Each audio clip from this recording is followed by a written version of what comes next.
시간이 되었습니다. 다 함께 주하게 맞춰서 묵상기도 드림으로 하나님을 예배하도록 하겠습니다.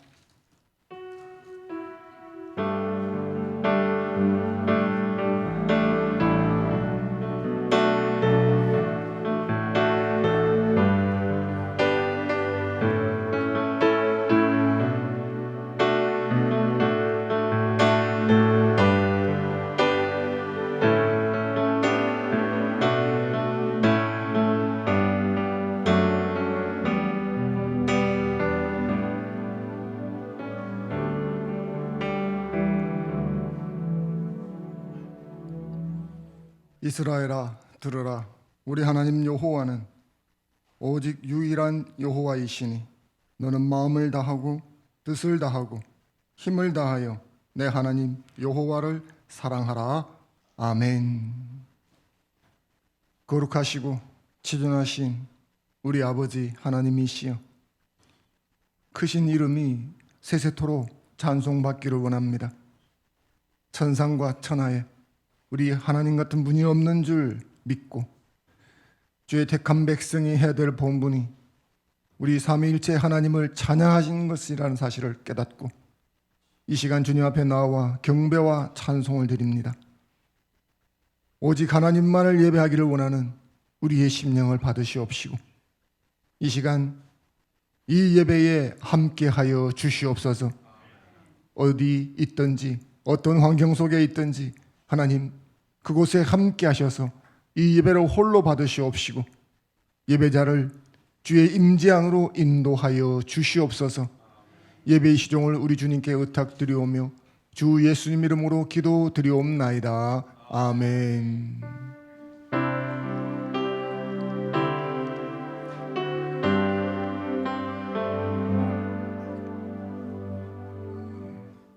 다 함께 신앙 고백하겠습니다. 사도신경으로 우리 하나님 앞에 신앙 고백을 하겠습니다. 자막을 참조하셔도 좋겠습니다.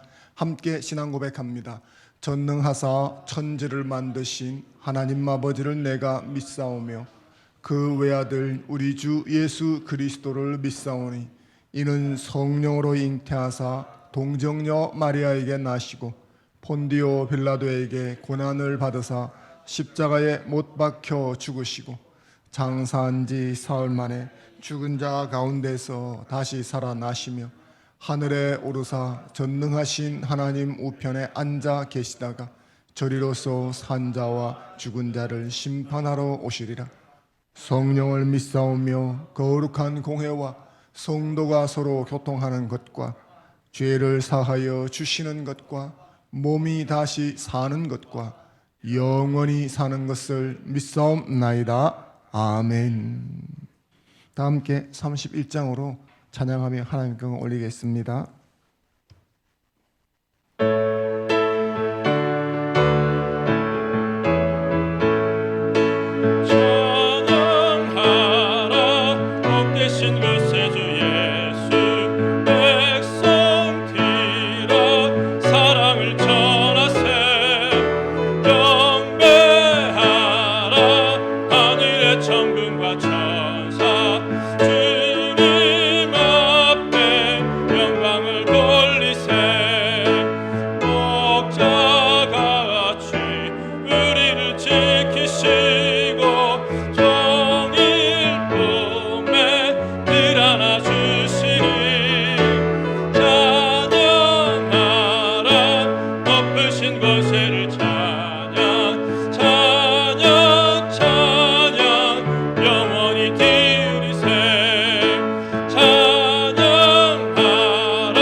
영원한 구원의 소망 경배하며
김수윤 집사님 기도 인도해 주시겠습니다.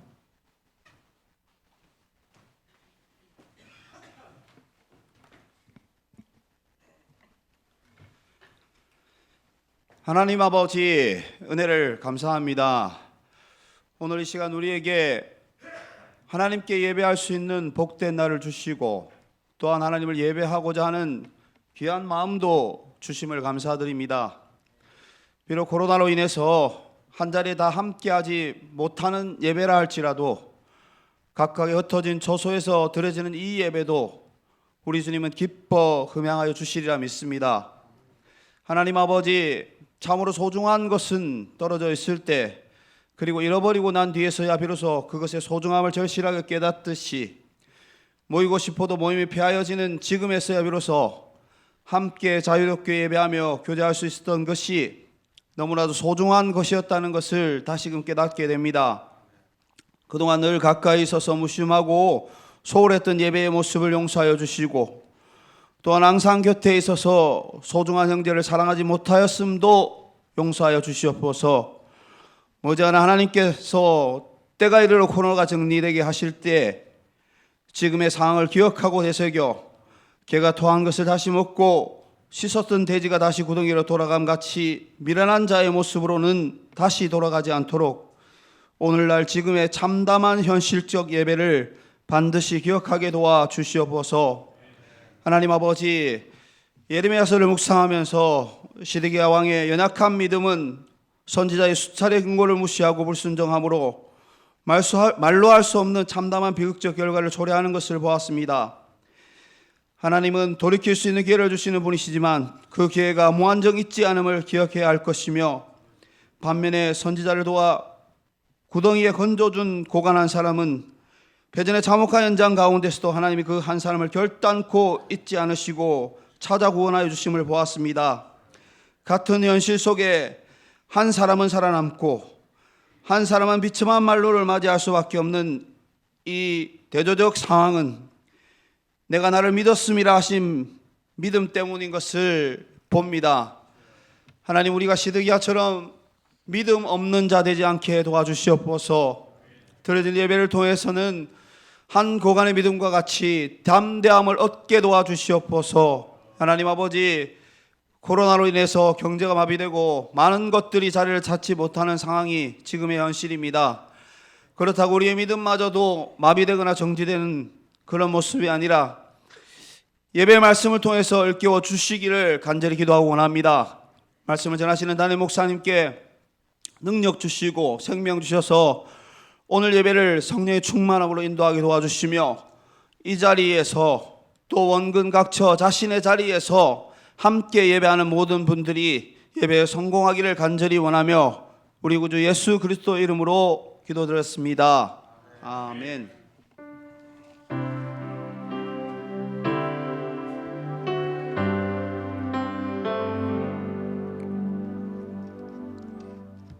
네, 이 시간에는 특별 찬양이 있겠습니다. 조미나 찬양가사님 나오셔서 특별 찬양으로 하나님께 영광 올리겠습니다.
감사합니다.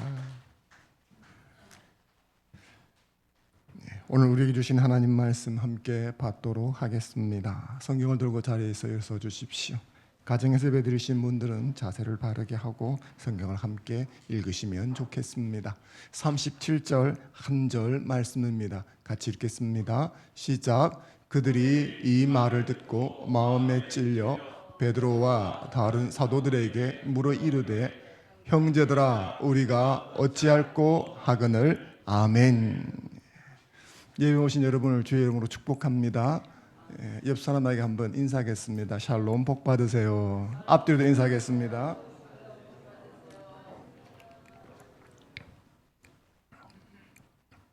하나님을 예배하는 중에 하나님께서 예배하신 은혜를 받는 저와 여러분 되기를 주님 이름으로 축원합니다. 교회 학교 선생님이 아이들에게 물었습니다. 많은 집과 자동차를 팔아서 교회에 헌금하면 천국에 갈 수 있나요? 아이들은 일제히 아니요 라고 답했습니다. 그럼 매일같이 교회 와서 청소하면 천국 갈 수 있나요? 아니요. 그러면 동물들에게 잘해주면 천국에 갈 수 있나요? 아닙니다. 그러면 어떻게 해야 천국에 갈 수 있나요? 그러자 5살짜리 꼬마가 손을 번쩍 들고 답했습니다. 죽어야 갈 수 있어요. 정답이죠. 그렇다면 여러분, 설교를 들을 때 어떻게 하면 은혜 받을 수 있을까요? 신자는 한 주에 한 번 이상 교회 와서 예배를 드리죠. 그래서 설교를 한 주에 한 번 이상은 듣지 않습니까? 1년이면 최소 52번 설교를 듣는데, 이렇게 수없이 많은 설교를 듣는데 그 설교를 통해서 은혜 받고 변화되지 않는다면 그게 이상한 것 아니겠습니까? 그런데 이 기적 같은 일이 오늘날 교회에서 비일비재하게 많이 일어난다는 거죠. 물론 설교자가 성령 충만한 가운데서 말씀을 전해야 합니다. 이건 설교자로서 저와 같은 목회자의 책임이죠. 매번 그런 성령 충만한 가운데서 은혜스러운 설교를 준비하려고는 합니다. 하지만 그게 쉽지는 않습니다. 그래서 제가 여러분들 앞에서 설교할 때 성령 충만한 가운데서 설교가 준비되고 선포되게 해달라고 여러분들이 지속적으로 기도해 주시면 좋겠습니다. 그런데 이건 이제 설교를 전달하는 설교자의 관점에서 그런 것이고, 설교를 듣는 여러분의 관점에서는 어떻게 해야 하는 것일까요? 오늘 주신 짧은 말씀을 통해서 이 부분에 대해서 생각해보고 하나님의 은혜를 나누고자 합니다. 본문 37절을 같이 다시 한번 읽어보겠습니다. 시작. 그들이 이 말을 듣고 마음에 찔려 베드로와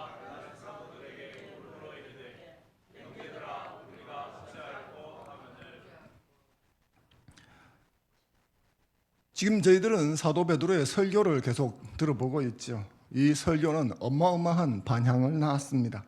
이 설교 후에 기독교로 개종한 사람들이 약 3,000명 정도 되었다고 41절 말씀에 전해주고 있습니다. 이것은 베드로의 설교가 성령 충만한 가운데에서 선포된 설교였기 때문이지요. 하지만 동시에 이 구절은 사도 베드로의 설교에 대한 청중들의 반응을 전해주고 있는 것입니다. 물론 그들은 선포되는 설교를 통해 은혜 받기 위해서 어떤 반응을 의도적으로 했던 것은 아니죠. 하지만 후대에 이 말씀을 보면서 이런 은혜를 사모하는 신자들은 당시 그들이 보여주었던 반응을 통해서 어떻게 해야 설교를 통해서 은혜 받을 수 있을까 하는 것에 대한 교훈을 받을 수 있습니다. 이런 관점에서 볼 때 오늘 본문 37절은 당시 청중들의 두 가지 반응을 우리에게 말해주고 있습니다. 그 첫 번째는 전반부에 있는데 듣고 마음에 찔림이 있었다는 것입니다.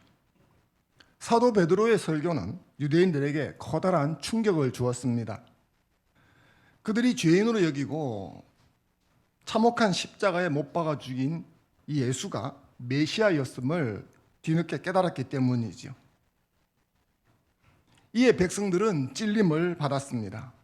여기 찔려 혹은 찔림이라고 번역된 헬라어 카타니소는 따끔하게 찌르다라고 하는 니소와 철저히라는 뜻하는 카타의 합성어입니다. 그래서 이 두 단어를 합하면 심하게 찌르다, 예리하게 마음에 아픔을 주다, 그런 뜻이 되어지죠. 양심의 가책으로 깊이 후회한다 하는 뜻으로 사용된 대표적인 단어입니다. 이 단어는 바늘이나 가시 같은 날카로운 곳에 찔려서 고통스러운 상태를 말합니다. 예를 들면 손톱 밑에 가시가 박혔다고 생각을 해보시죠. 소나 말이 발에 날카로운 가시 같은 것들이 박혔으면 어떻게 행동을 합니까? 그것 때문에 고통스럽고 그걸 뽑기 위해서 길길이 날뛰지 않습니까? 스스로 뽑아낼 수 없으니까 땅에서 뛰고 난리를 치죠. 그래서 이 호모는 이런 상태를 표현하면서 양심의 가책이 이와 같다라고 설명했습니다. 발굽으로 땅을 움푹 패게 한다. 양심의 가책이 마음의 밭을 얼마나 깊이 흡입하는가 하는 것을 표현하는 말이죠. 본문에서 이 카타니소라고 하는 동사는 아오리스트형으로 쓰였는데 쉽게 말하자면 과거형으로 쓰였습니다. 헬라어 용법의 아오리스트형은 여러 가지 의미를 갖고 있지만 본문에서는 즉각적 반응이라는 의미를 가지고 있습니다. 설교를 들었던 유대인들은 그리스도를 몰랐던 죄, 그리스도를 경시하고 죽음에 몰아넣었던 죄를 이 설교를 통해서 깨닫고 이 양심에 극심한 가책을 느꼈다. 그렇게 성경이 전해주고 있습니다. 설교를 말씀을 들을 때 양심의 찔림 현상이 나타나는 것은 성령의 역사요 은혜입니다. 베드로의 설교가 탁월하고 놀라운 설교였던 것은 분명합니다. 하지만 그 설교의 로직이나 언변 때문에 자신들의 죄에 대한 양심의 깊은 가책을 느꼈던 것은 아닙니다. 결정적인 요소는 아니었다는 것이죠. 왜냐하면 하나님 앞에서 죄에 대한 깊은 자각은 성령의 은혜 없이는 불가능하기 때문입니다. 요한복음 16장 8절 9절 말씀 같이 한번 읽어보겠습니다. 시작. 그가 와서 죄에 대하여 의에 대하여 죄에 대하여라 함은 그렇습니다. 죄에 대해서 깊이 애통하게 하는 것은 성령님의 역사죠. 제가 들었던 간증을 하나 소개하겠습니다. 어떤 신자분이 아침에 출근하기 위해서 집을 나서서 지하철을 탔습니다. 근데 지하철을 타고 나서 가는데 얼마 지나지 않아 갑자기 눈물이 났습니다. 마침 손수건이 없었던 터라 손으로 눈물을 훔쳤는데 감당이 안 되었습니다. 그래서 양복 소매 끝으로 눈물을 훔치는데 그래도 불감당이었습니다. 중년 신사가 지하철에 많은 사람들 속에서 한 손은 지하철 손잡이를 잡고 한 손은 눈물을 훔치는 장면이 그렇게 보기 좋은 것은 아니죠. 이 신사분이 스스로 부끄러워서 지하철을 내렸습니다. 아침나절에 딱히 어디 갈 데도 없어서 근처에 있는 교회를 찾아 들어가서 본당에 앉았습니다. 참고로 이 순사분은 크리스찬이 아니었습니다. 믿는 가정에서 성장했지만 본인은 신앙을 가지지 않고 신앙과 동떨어진 삶을 살아오고 있었습니다. 그런데 아침에 주체할 수 없을 정도로 눈물이 나고 어디 마땅히 갈 곳이 없자 어릴 적 보고 들은 것이 있어서 근처에 교회당을 찾아갔고 마침 교회당 문이 열려 있어서 본당에 가서 앉았던 것입니다. 교회 의자에 앉자마자 눈물이 더 폭포수처럼 흘러내렸습니다. 눈물을 훔치면서도 내가 왜 이렇게 눈물이 나는지 스스로 알지 못해서 의아해했었습니다. 지하철에서도 그랬고 교회당에 왔을 때도 그랬고 왜 눈물이 나는지 몰랐는데 조금 시간이 지나자 자신이 왜 눈물을 주체하지 못하는지를 깨닫게 되었습니다. 자신이 예수님을 거부하고 신앙을 떠나 살고 있었는데 지나간 삶이 주마등처럼 스쳐 지나가면서 마음이 너무 애통해졌던 것입니다. 그토록 부모님이 예수님 믿고 교회 생활 해야 한다고 했는데 다 무시하고 내 멋대로 살아온 지난날의 죄됨이 너무나 후회되기 시작했던 것입니다. 그렇게 어찌어찌 수습을 하고 하루를 마치고 집에 돌아가서 아내에게 오전에 자기에게 있었던 이야기를 했습니다. 그러자 그 아내가 듣고 말했습니다. 하나님께서 나와 우리 교회 집사님들의 기도를 들어주셨다. 나하고 우리 교회 집사님들이 당신이 회심하고 예수 믿는 자 되기를 얼마나 기도했는지 모른다. 할렐루야다. 이렇게 말했다는 것입니다. 알고 보니까 아내는 남편 된 자기를 위해서 남편이 자신의 죄를 깨닫고 하나님께 돌아오게 달라고 간절하게 지속적으로 기도하던 중이었던 것입니다. 이 신사분에게 일어났던 일이 바로 성령 하나님으로 말미암아 발생한 일이었다는 것이죠. 오직 성령님만이 하나님 앞에서, 하나님 말씀 앞에서 자신의 죄인됨을 자각하고 애통할 수 있게 만들어 주는 것입니다. 오늘 이 본문에 청중들에게 일어났던 양심의 깊은 가책 역시 성령 하나님께서 행하신 일인 것입니다. 죄에 대해서 책망하시는 성령님의 역사가 그들 청중들 마음속에 역사했기 때문이죠.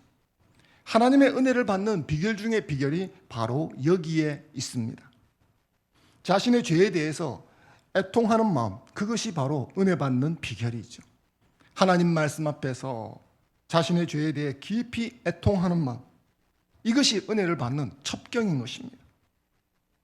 은혜의 첩경이 되는 죄에 대한 이런 애통함은 거듭날 때 그때 단 한 번이 있는 것이라고 오해하시는 분들도 있습니다. 어떤 분들은 자신의 죄에 대한 깊은 자각도 없고, 또 어떤 분들은 거듭날 때 그때 한 번 그런 것이 있으면 되었다고 생각하시는 분들도 있습니다. 하지만 그렇지는 않습니다. 사도 바울의 자아인식 변천 과정이 성경에 나타나 있습니다. 독특한 케이스인데 이 부분을 한번 같이 살펴보겠습니다. 먼저 회심 전에 사도 바울은 스스로에 대해서 어떻게 생각했을까요? 빌립보서 3장 5절 말씀을 같이 한번 읽어보겠습니다. 시작. 나는 8일 만에 할례를 받고 이스라엘 족속이요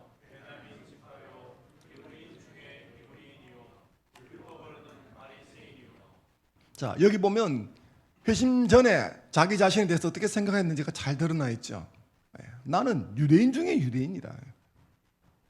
자신에 대한 자부심으로 가득했습니다. 이런 자아인식이 회심 직후에 어떻게 바뀌었을까요? 고린도전서 15장 8절 9절 말씀 같이 한번 읽어보겠습니다. 시작.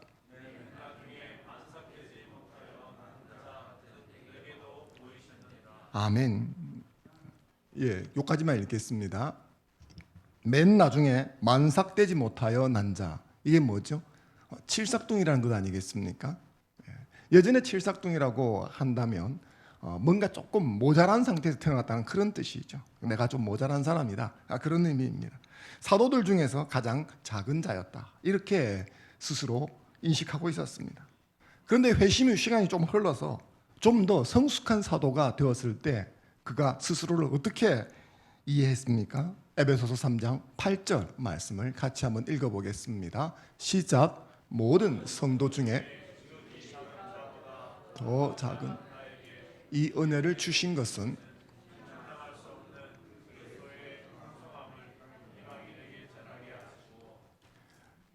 그 스스로 회심 직후에는 모든 사도들 중에서 제일 작은 자라고 말했는데 어느 정도 더 시간이 진행되고 났을 때 그는 모든 사도들 중에서가 아니라 모든 신자들 중에서 가장 작은 자라고 스스로 인식하기 시작을 했습니다.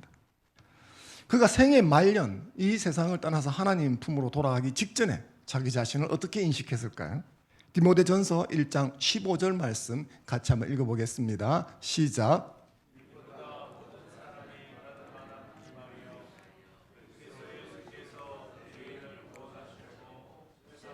입만 하셨도다. 죄인 중에 내가 죄인 중에 우두머리다. 그렇게 이야기를 하고 있죠. 자, 이 말씀들을 이렇게 쭉 따라오면 어떻습니까? 사도 바울이라고 하는 사람이 점점 더 악랄한 죄인으로 변해가는 것 같지 않습니까? 믿기 전보다 믿어가면서 점점 더 많은 죄를 짓고 있는 것입니까? 그렇지는 않겠죠. 하나님 말씀 앞에서 자신의 죄인됨을 점점 더 깊이 인식해가고 있는 것입니다. 더 많은 죄를 지어서가 그런 것이 아닙니다. 믿기 전에는 내가 난데 에헴 하면서 기침하고 살았습니다. 근데 거듭난 자가 되자 자신이 죄인이었다는 사실을 자각하게 됩니다. 생애 말년 정도 되어졌을 때 그는 자신의 죄가 얼마나 무거웠는지를 그제서야 깊이 깨닫기 시작한 것이죠. 사도 바울은 회심 후 그 긴 세월 동안 능력의 중심에 서 있었던 분이었습니다. 그런데 그가 어떻게 그 많은 이적을 행하면서 수많은 업적을 쌓으면서도 교만해지지 않고 초지일간 초심을 유지하고 한 목표를 향해 달려갈 수 있었을까요? 저는 그것이 바로 자신의 죄인됨을 깊이 자각해가는 이 자아인식 변천에 달려있었다고 생각을 합니다.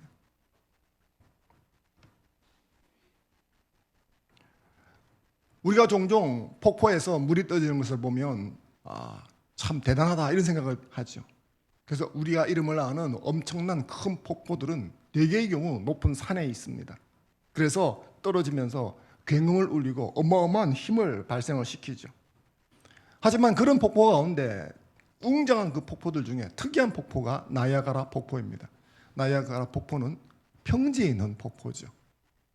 그럼에도 불구하고 그 어마어마한 파워를 자랑하는데 그 이유는 평지에서 땅이 꺼져버렸기 때문입니다. 죄에 대한 깊은 애통함은 이렇게 자신을 낮추게 하고 은혜의 파워를 높여주는 역사를 일으켜줍니다. 사랑하는 성도 여러분, 우리도 은혜 받고 변화되기 원한다면 이렇게 말씀을 들을 적에 죄에 대한 애통함이 있어야 하는 것입니다. 물론 사도 베드로의 탁월한 설교도 필요합니다. 하지만 그것보다 더 중요한 것은 성령께서 말씀을 듣는 내 마음에 죄에 대한 애통함을 부어주시는 것입니다. 이 애통함이 크면 클수록 은혜의 파워가 커지게 되는 것입니다. 그러므로 설교를 들을 때 식상해 하는 대신에 내 삶을 변화시키는 원동력이 되게 해달라고 간구를 해야 되고, 그것을 원한다면 말씀을 들을 때 성령께서 내 마음에 애통함을 부어달라는 간구를 끊임없이 해야 되는 것입니다. 그리고 그런 기도를 우리가 들을 때 성령께서는 그 기도를 통해서 우리 마음에서 일하시는 것입니다. 그리고 성령께서 적절한 때에 이 기도대로 은혜를 부어주셔서 죄에 대한 애통함을 깨닫게 해주시는 것이죠. 설교 말씀을 듣는데 누가 내 이야기를 목사에게 해서 나 들으라고 저런 이야기를 하나, 이런 생각이 여러분 드신다면 이때가 성령께서 여러분에게 은혜를 주시는 때인 것으로 생각하시면 되겠습니다. 대부분의 목회자들은 성도의 이야기를 듣고 혹은 어떤 사건 속에서 성도를 곤란하게 하고 목사 자기 주장을 하기 위해서 설교를 이용하지 않습니다. 여러분들이 그런 상황 속에 서 있으면 나 기분 나쁘게 하려고, 나를 죄인으로 몰아붙이려고 저런 설교를 하는구나 하는 생각이 들겠지만 이건 성령이 주시는 생각이 아닙니다. 그런 생각이 들 때 왜 나 들으라고 하는 것이지? 누가 내 이야기를 했나? 이런 생각이 든다면 성령께서 그 말씀을 통해 지금 내게 은혜를 부어주시려고 하시는 때다, 이렇게 받아들이는 여러분이 되시면 좋겠습니다.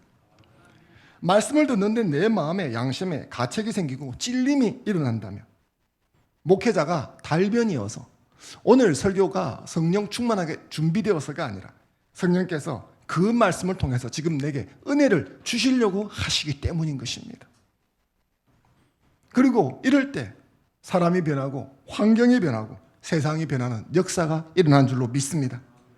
사랑하는 화평교우 여러분, 말씀을 들을 때 성령께서 그 말씀을 통해 내 마음에 찔림을 일으키게 해달라고 간구하면서 말씀을 듣는 여러분 되셨으면 좋겠습니다.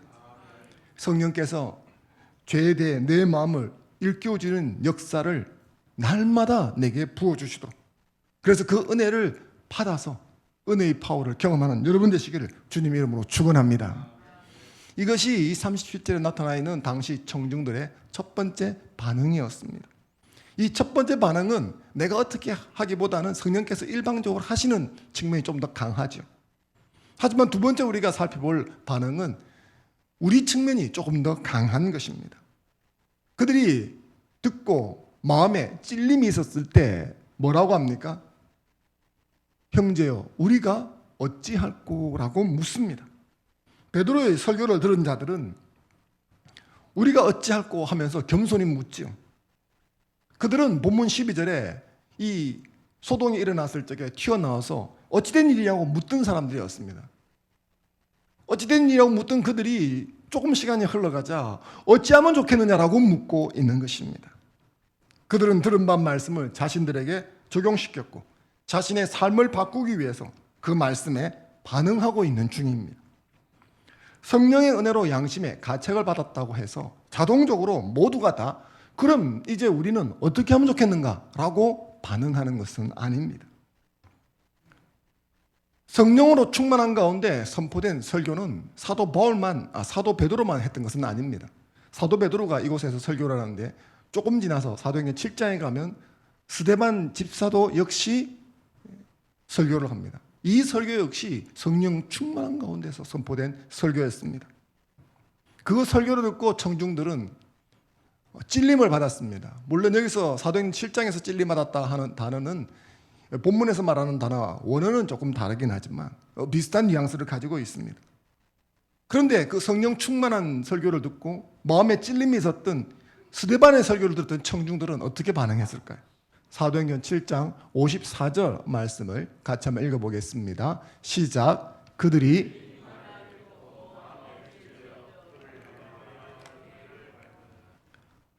그 청중들은 큰 소리를 지르며 귀를 막고 일제히 스데반에게 달려들어서 성 밖으로 내치고 돌로 쳐 죽였습니다.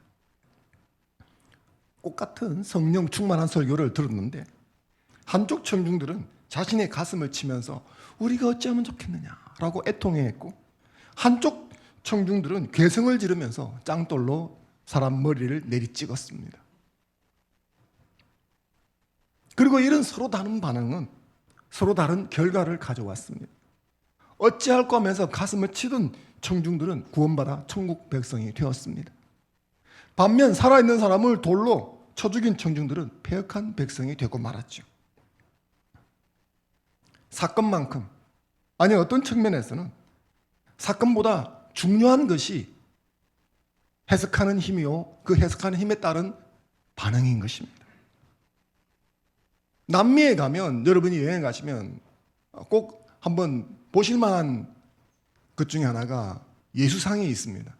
남미에 가면 세계에서 제일 유명한 예수상이 하나 있죠. 바로 이 사진입니다.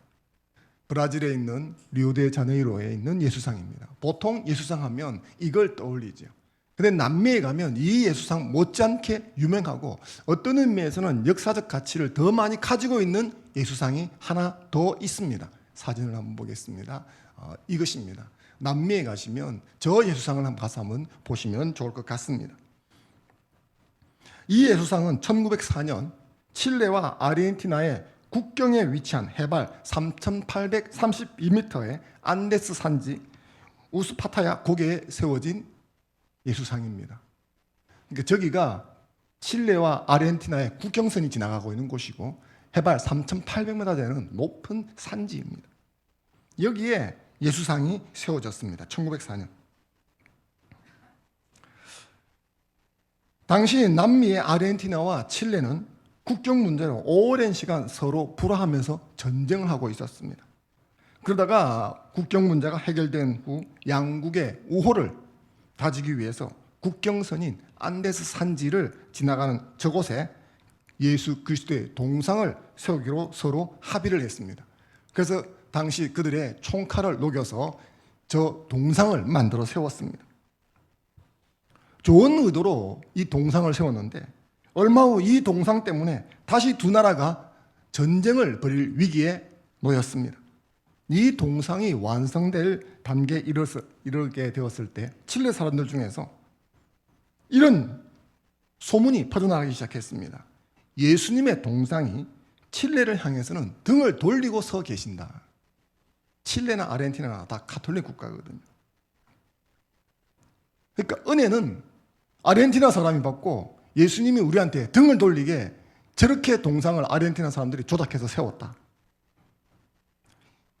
이 동상의 전면이 아르헨티나를 향하고 있고 뒤쪽 등 쪽이 칠레를 향하고 있는 것이죠. 그럼 왜 예수님이 인자하게 내려보는 그게 칠레가 아니고 아르헨티나냐?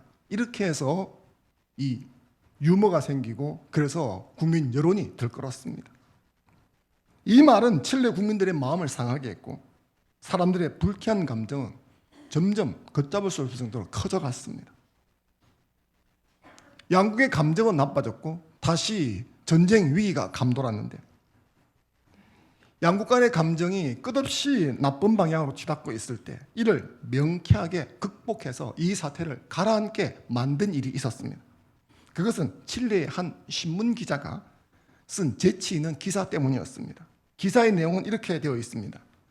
예수님의 얼굴이 아르헨티나를 향하여 서 계시는 이유는 아르헨티나가 칠레보다 더 예수님의 보살핌이 필요하기 때문이다. 무슨 말이죠? 아르헨티나가 좀 더 안 됐다 이거죠. 이 기사는 칠레 사람들의 격분한 마음을 가라앉혔습니다. 그렇지. 이제 보통 우리가 하는 말로 하면 쟤들은 인간이 좀 덜 됐기 때문에 예수님 보살핌을 더 받아야 되니까 그쪽으로 서 계신 거지. 이렇게 하니까 마음이 시원해져 버린 거예요. 죽고 죽이자고 다시 총칼을 들고 싸웠으면 어찌 되었겠습니까? 그런데 안데스 산지에 세워진 이 예수상이라는 팩트 앞에서 한 사람의 긍정적이고도 화평케 하는 이 말 한마디가 커다란 비극을 막아버린 것입니다. 팩트 앞에서 긍정적인 해석 반응이 얼마나 중요한가를 보여주는 아주 좋은 예라고 할 수 있습니다. 이것은 신앙 여정에 있어서도 예외가 아닙니다. 요즘 우리 교회는 예레미야서를 묵상하고 있지 않습니까? 남유다의 멸망기를 묵상하고 있어서 조금 힘든 본문이긴 하죠. 그런데 가만히 보면 나라가 망하는 장면이 어떤가를 보여주고 있습니다. 복음을 통틀어서 나라가 망하려고 하면 어리석은 임금과 아첨하는 신하의 앙상블이 있어야 합니다. 이런 관점에서 보면 남유다의 멸망 역시 이 공식에 정확하게 부합하고 있습니다. 여호야긴 왕과 그 신하들이 그 조합이 있죠. 사실 풍전등화 같은 남유다 왕국에도 한 가닥 희망은 있었습니다. 바로 요시야 왕이었습니다. 하지만 안타깝게도 이 요시야 왕은 일찍 죽고 말았죠. 남유다의 멸망 후에 왕들에 대한 평가가 주어졌는데 이 요시야 왕과 여호야긴 왕에 대한 평가는 극과 극을 달립니다. 여호야긴 왕은 나라를 말아먹은 천하의 죽일놈으로 묘사가 되고 요시야 왕은 두 번 다시 볼 수 없는 성군으로 묘사가 되었습니다. 이런 평가를 받게 된 근본적인 이유가 어디에 있었을까요? 저는 그것이 하나님의 말씀에 대한 이 두 왕들의 반응으로 봅니다. 요시야 왕은 하나님의 말씀으로 책망을 받았을 때 자신의 옷을 찢으며 애통해 했었습니다. 열왕기하 22장 10절 11절 말씀을 같이 한번 읽어보겠습니다. 시작. 또 서기관 사반이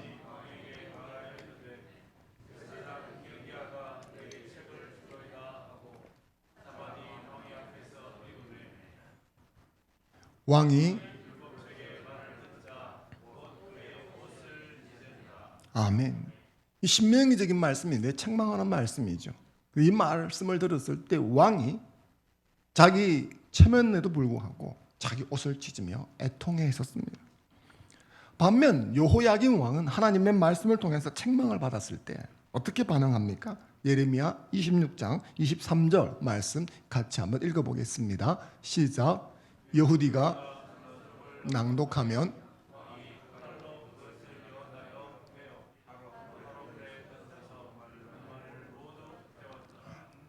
하나님의 말씀이 책망하는 말씀인데 그 말씀을 들으면 그 종이를 칼로 갈갈이 찢어가지고 불에 태워버렸다는 것입니다.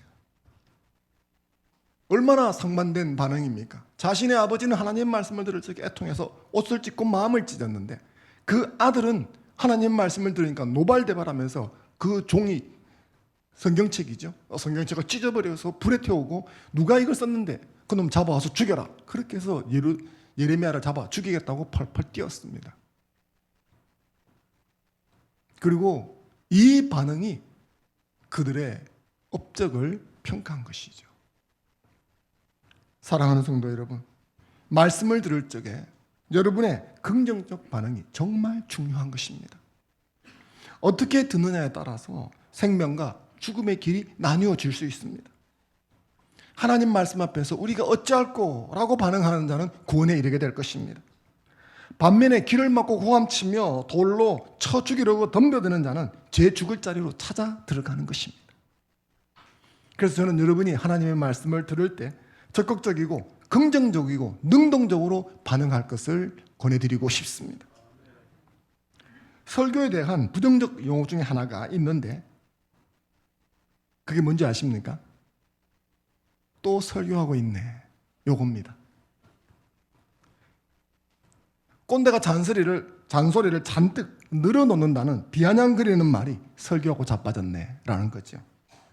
설교에 대해서 얼마나 좋지 않은 이미지를 가지고 있으면 뭐라고 말을 하려고 들면 또 설교한다 이렇게 하면서 말을 막아버리죠.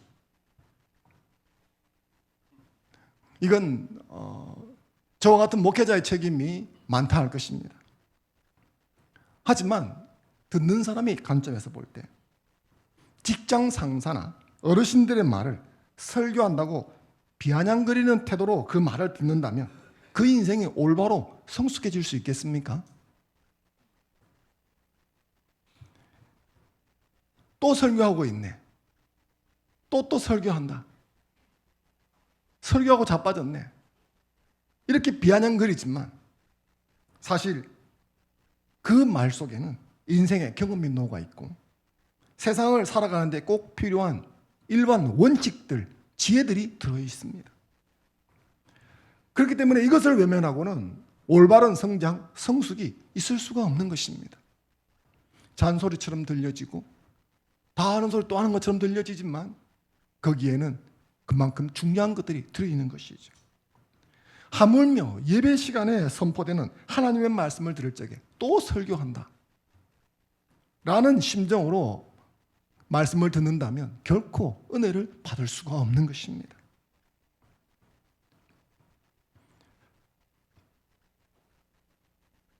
사도행전 10장에 보면 고넬료라고 하는 사람의 일화가 나옵니다. 로마의 백부장이었던 고넬료는 하나님의 말씀을 듣는 사람의 태도가 어떠해야 하며 그 태도가 좋을 때 어떤 일이 일어난지를 잘 보여주는 예입니다. 로마의 백부장 고넬료는 베드로의 설교를 듣기 위해서 베드로를 초청합니다. 그런데 초청해놓고 가만히 있지 않습니다. 온 집에 대청소를 합니다. 그리고 설교 시간이 되기 전에 온 집안 식구를 다 모아놓고 기다리고 있습니다. 그렇기 때문에 베드로의 설교가 채 끝나기도 전에 성령께서 임하시면서 하나님의 은혜가 온 집에 가득하게 되었습니다. 오늘 말씀을 듣는 우리 모두에게 이와 같이 적극적이고도 능동적인 반응과 태도가 필요한 줄로 믿습니다. 화평교회 여러분, 말씀을 들을 적에 이렇게 간절한 마음과 적극적인 반응으로 말씀에 임하는 여러분 되셨으면 좋겠습니다.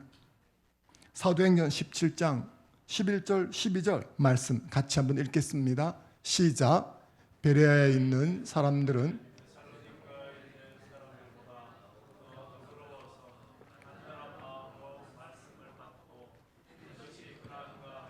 날마다 성경을 상고함으로 그 중에 믿는 사람이 많고 또 헬라의 기부인과 남자가 적지 아니하나.